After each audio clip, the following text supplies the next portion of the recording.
এখন তো কারুর এগেনস্টে কোনো কথা বলা যাবে না, করলেই বা বললেই তারা মানে লালবাজারে ছুটে যাবেন। এটা এখন নতুন নিউ নর্মাল টলিউড আর কি। তবে একটা জিনিস বলি, সেটা হচ্ছে কারুর নাম নেবো না এখানে, কারুর বিষয় বলবো না এখানে, কিন্তু অলরেডি সোশ্যাল মিডিয়াতে দেখতে পাচ্ছি দেশু সেভেনের পরে অনেকেরই জ্বলছে। মানে দেশু সেভেনের এই অ্যানাউন্সমেন্ট, এই অ্যাডভান্স বুকিং খুলে দেওয়া, সেগুলোকে নিয়ে অনেকেরই বেশ বেশ জ্বলন হচ্ছে। সেটা কিন্তু একদম সত্যি কথা। মানে এটা আমি নাম না নিয়েই বলছি, যা দেখতে পাচ্ছি তাতেই বলছি যে ইন্ডাস্ট্রির ভিতরের কিছু মানুষজনের কিন্তু বেশ বেশ একটা দেখতে পাচ্ছি জ্বলন হচ্ছে। আবার বলছি, কোনো ইন্ডাস্ট্রিকে ছোট করা বা কোনো মানুষকে ছোট করা আমার উদ্দেশ্য নয়, কিন্তু আমি এটা দেখার দরুন আর একটা কথাও বলতে চাই।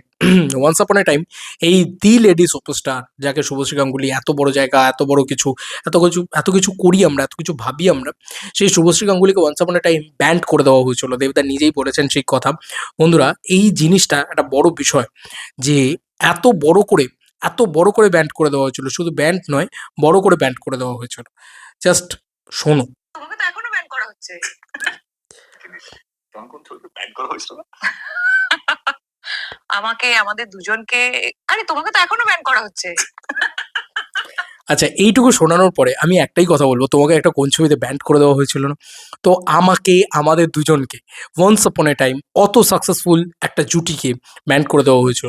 তারপরে তাদের সাকসেস রেশিওটা দেখছো তো, তারপরে তাদের অবস্থানটা দেখছো তো। তো সিমিলারলি এবার এইটুকু কথা বলবো, শুভশ্রী গাঙ্গুলি কিন্তু কালকে বেশ ভালো রকমভাবে পোক করে দিয়ে গেছেন। এই বিষয়ে হোক বা অনির্বাণের বিষয়ে হোক, অনেক কিছু নিয়েই পোক করেছেন। কিন্তু সর্বোপরি যে বিষয়টাকে নিয়ে কথা বলার, সেটা হচ্ছে বড় সড়ো করে কিন্তু ব্যান্ড করে দেওয়া হয়েছিল শুভশ্রী গাঙ্গুলিকে ওয়ান্স আপন এ টাইম। দেবদা কিন্তু সেই সময় তার পাশে এসে দাঁড়িয়েছেন, নানান রকমভাবে পাশে এসে দাঁড়িয়েছেন। সে বম্বে থেকে ডিরেক্টর নিয়ে আসা হোক, যেভাবে কাজ করা হোক, খোকাবাবুর সময় আর কি, দেবদা নিজেই বলেছেন এই কথাগুলো। তো তখন শুভশ্রী গাঙ্গুলিকে ছবিতেই নেওয়া হচ্ছিল না, কিন্তু তারপর কিন্তু তাকে দেবদাই বাধ্য করেছে ছবিতে নেওয়ার জন্যে। তাই সেই দিনটাকে না ভুলে আজকে, আজকে যখন এরকম একটা প্রতিকূল পরিস্থিতিতে দেবদা পড়েছেন, যখন একটা ভার্সাস পরিস্থিতিতে দেবদা পড়েছেন, সরি, যেখানে দেবদাকে সবাই খুব খুব খুব মানে অ্যাটাক করার মুডে চলে এসেছে। দেখতেই পাচ্ছ যে একটা একটা জাস্ট কালকে গোল্ড টিকিট অ্যানাউন্সমেন্ট হয়েছে, দেশু সেভেনের গোল্ড টিকিট অ্যানাউন্সমেন্ট হয়েছে। সেই অ্যানাউন্সমেন্টের পরবর্তীতেও কিছু লোক আহ, নিজের সোশ্যাল মিডিয়া হ্যান্ডেলসে নানান ধরনের লেখালেখি করছেন, নানান ধরনের ইয়ে করছেন, এবং এবং সেখানে কমেন্ট সেকশনে সবাই বলছে যে আপনারা কি দেশুকে ইয়ে করছেন, টার্গেট করছেন। সেখানে তারা নাও মন্তব্য। আবার মানে এই হচ্ছে পরিস্থিতি, ঠিক আছে? আমি আবারও বলছি, কাউকে ইন্ডিকেট করছি না। কিন্তু ব্যাপারটা হচ্ছে, এটা হচ্ছে পরিস্থিতি। কারণ ইন্ডিকেট করলেই কাউকে লালবাজি চলে যাবে আমার এগেনস্টে। ভাই, এই হচ্ছে ব্যাপার। কিন্তু এটা এটা হচ্ছে। দেব শুভশ্রীর এগেনস্টে কিন্তু অনেকে দাঁড়িয়ে আছেন এখন, এবং এই প্রজেক্টটার এগেনস্টে অলমোস্ট সবাই দাঁড়িয়ে আছে। তো একটা ঝড়ের, এই যে কালকেই রাত্রিবেলা ভিডিওটা করছিলাম, তখনও বলছিলাম যে একটা ঝড়ে পড়েছিল, ঠিক আছে? একটা ঝড়ে পড়েছিল দে দেবদা নিজে। সেই ঝড়ের লড়াই তো, মোকাবিলা তো করতে হবে, তাই শুভশ্রীকে দরকার। শুভশ্রী নিজে বলেছে যে নিশ্চয়ই কোনো এমন ঝড়ের সামনে পড়েছো যেখানে আমাকে দরকার। সে কারণে আমি মানে অনেক ঝড়েরই তো, মানে অনেক যুদ্ধই তো আমরা একসঙ্গে করলাম, এই যুদ্ধে তোমার সাথ আমি দিলাম, চলো। এটা কেন? কারণ শুভশ্রীদি কিন্তু কোনোদিন ভোলেনি। এটা আমার খুব ভালো লেগেছে, শুভশ্রীদি কোনোদিন ভোলেনি যে ওয়ান্স আপন এ টাইম তাকেও ব্যান্ড করা হয়েছিল। দেবদা কিন্তু তার জন্যে জি জান লড়িয়ে দিয়েছিল, যাতে তাকে আবার কাজ করতে দেওয়া হয়। আজকেও যখন তার ছবি পুজোয় আসতে পারবে না, বা পুজোয় আসতে দেওয়া হবে না তাকে, বা তাকে বলা হচ্ছে যে না তুমি পুজোয় আসতে পারবে না, এখানে হবে না, ওখানে হবে না, এই হবে না, সেই হবে না, ইত্যাদি হচ্ছে, সেখানে কিন্তু শুভশ্রীদি ওই কারণে পাশে এসে দাঁড়িয়েছে যে চলো আমরা দুজনে যদি এক হয়ে যাই। এইটা না অনেকের শেখার আছে আমাদের এখানে বাংলার, বড় বড় সুপারস্টার মেগাস্টারদেরও শেখার আছে, যে যদি একসাথে দুটো সুপারস্টার একসাথে আসে, তাহলে কি না কি হতে পারে। যদি দেশও একসাথে হতে পারে, তাহলে এ সবাই একসাথে হতে পারে। এর থেকে বড় আপডেট আর কিছু হতে পারে না, বা এর থেকে বড় খবর আর কিছু হতে পারে না। যদি দুটো সুপারস্টার একসাথে এসে মনে করে যে হ্যাঁ আমি পাবলিকের জন্য ছবি করব, ইন্ডাস্ট্রির স্বার্থে ছবি করব, ইন্ডাস্ট্রিকে বড় করার স্বার্থে ছবি করব, এবং যেহেতু সবাই আমাদের এগেনস্টে চলে গেছে, এই একটা জায়গা কিন্তু হতে পারে। যাই হোক, তবে দেশু সেভেনের এগেনস্টে বেশ রকম কনস্পিরেসি চলছে, বেশ রকম একটা রাজনৈতিক জিনিসপত্র চলছে, খোঁচা মারামারি চলছে। তবে একটাই কথা শুধু বলবো, যদি এই প্রজেক্টটাকে দেশু সেভেনকে কেউ খোঁচা মারতে চায় বা যায়, তাহলে কেন পাবলিকের রোষের মুখে আপনারা পড়ছেন? আপনারা নিজেরাও বুঝতে পারছেন যে একটা সিনেমা কি লেভেলের হাইপ জেনারেট করেছে গোটা মার্কেট জুড়ে, যে কারণে এতদিন আগে থেকে এত এত টিকিট সেল কমপ্লিট করে ফেলেছে ছবিটা। মানে ইতিমধ্যে যে কটা হলে খুলেছে, প্রতিটা হলেই আপনি মিনিমাম মানে 100-150+ হাউসফুল তো দেখতেই পাবেন, না 100-150+ ফুল তো দেখতেই পাবেন। প্রতিটা হল ইয়েলো কাট করে বসে আছে।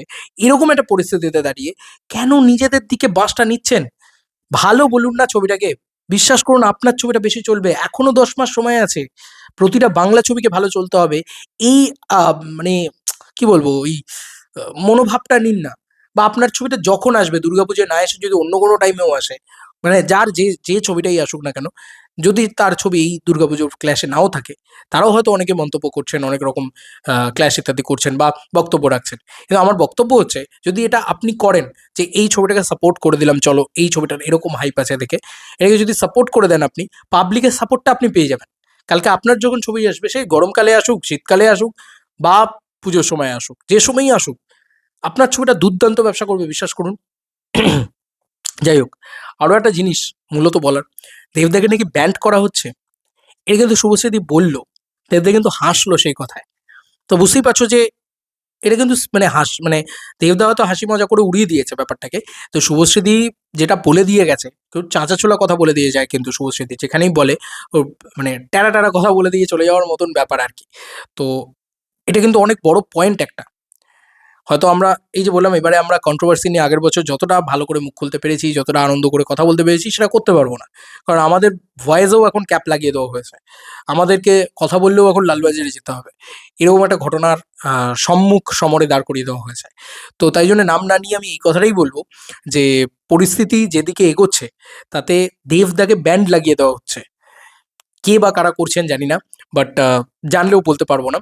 কিন্তু এইটুকু বলতে পারি যে চেষ্টা চালিয়ে যাও। দেশু 7 কে আটকানোর ক্ষমতা কারোর নেই। এই নিয়ে কিন্তু রাজনীতি হবে ভাই। অলরেডি শুরু হয়ে গেছে এবং এটা নিয়ে হবেও। মানে বিভিন্ন লোকে বিভিন্ন মন্তব্য করবে। ঠিক আছে? এবার তাই নিয়ে আরকি দেব শুভশ্রীর নানান মন্তব্য আসবে। কিন্তু অলরেডি অ্যাটাকস আসছে দেশু 7 কে কেন্দ্র করে। গোল্ড টিকেট অ্যানাউন্সমেন্ট কে কেন্দ্র করে কিছু মানুষের অ্যাটাকস আসছে। মানে সো কল্ড কিছু মানুষের। এবং তার সঙ্গে দেখো সেটা যেরকম আসছে তার সঙ্গে শুভশ্রীদির একটা ব্লাস্ট মন্তব্য যে, "তোমাকে তো এখনো ব্যান্ড করা হচ্ছে।" মানে ওয়ান্স আপন এ টাইম দেবদা শুভশ্রীদির জন্য জিজান লড়িয়ে দিয়েছিল খোকাবাবুর টাইমে। তাকে ব্যান্ড করা হয়েছিল বলে। পরপর তারা ছবি করেছে, রোমিও করেছে, এ করেছে, খোকা চাচুবিস করেছে। যাতে মানে শুভশ্রীদিকে টিকিয়ে রাখা যায়। তো আজকে যখন দেবদা বিপদে পড়েছেন তখন সেই এত বছর বাদে, হয়তো ১২-১৫ বছর বাদে তারা কিন্তু একসাথে হচ্ছে। শুধুমাত্র শুভশ্রীদি চাইছে যাতে দেবদাকে টিকিয়ে রাখা যায়। He is the megastar, he is the box office king এইটা মাথায় রেখে। তো এটার জন্য অলরেডি শুভশ্রীদিকে শুভশ্রীদির জন্য একটা স্যালুট বানতা হ্যায়। বাস এই রাজি হওয়াটা, শুভশ্রীদির রাজি হওয়াটা এটা কিন্তু একটা বড় পয়েন্ট, বড় কি পয়েন্ট। এবং আমার শিওর যে কোনোদিন শুভশ্রীদি এটা কোনোদিন করবেন না যে তিনি অহংকার হয়ে গেল বা তিনি বলতে শুরু করলেন যে, "না, আমি এই ছবি থেকে এই ওই।" দেবদা নিজে বলেছেন যেখানে যে টিকিট বিক্রি শুরু হয়ে গেছে যখন, যদি বাই এনি চান্স কোনো প্রবলেম হয়, সেখানে শুভশ্রী কেন নেগেটিভ বলছো? টিকিট বিক্রি হয়ে গেছে মানে ডেফিনিটলি দেশু 7 আসবে। আমি কথা দিলাম দেশু 7 আসবে। এরকমভাবে একটা বক্তব্য রেখেছেন। আমি জাস্ট একটা assumption আ করলাম আরকি। যাই হোক, যাই হোক। এই ছিল এখনকার মতো ভিডিও। চলো বন্ধুরা নতুন কোনো ভিডিওতে দেখা হবে। বাই।